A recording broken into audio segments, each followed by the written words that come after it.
চান্দিকা হাথুরু সিং এর চাকরি কি থাকবে? মামলা মাথায় সাকিব কি খেলবেন ঘরের মাঠে? এমন প্রশ্নে যুব ও ক্রীড়া উপদেষ্টা আসিফ মাহমুদ বল ঠেলে দিলেন বিসিবির কোর্টে। বলছেন দ্রুতই উপদেষ্টার সাথে দেখা হবে পাকিস্তানের সিরিজ জিতে আসা শান্তদের। নিজেও কথা বলতে চান টাইগারদের সাথে। তবে অতীতে প্রধানমন্ত্রীর সাথে সরাসরি কথা বলা যে ভালো ফল আনেনি সেটাও মনে করিয়ে দিয়েছেন এই তরুণ উপদেষ্টা। যমুনা টিভির সাথে একান্ত সাক্ষাৎকারে ক্রীড়াঙ্গনের নানা বিষয় খোলামেলা কথা বলেছেন আসিফ মাহমুদ। তাহমিদ অমিত জানাচ্ছেন বিস্তারিত।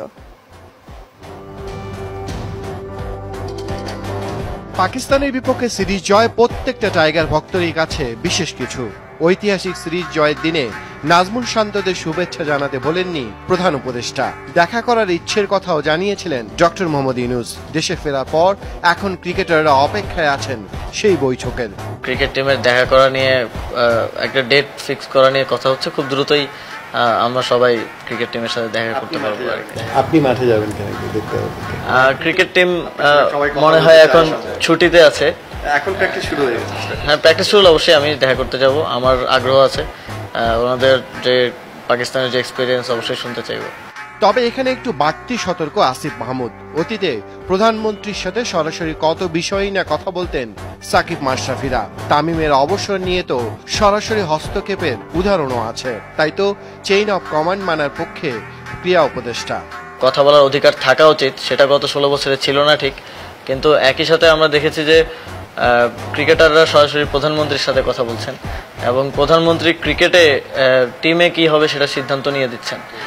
একই সাথে সেই প্র্যাকটিসটাও বন্ধ হওয়া উচিত। ক্রীড়া উপদেষ্টার দায়িত্ব নেওয়ার পর বিসিবিতে পরিবর্তন ছিল সবচেয়ে বেশি চ্যালেঞ্জের। সে ফারুক আহমেদের বোর্ডে এখন বড় প্রশ্ন চান্দিকা হাথুরু সিং এর চাকরি নিয়ে। সাথে হত্যা মামলার আসামি সাকিবের ভবিষ্যৎ নিয়েও আছে প্রশ্ন।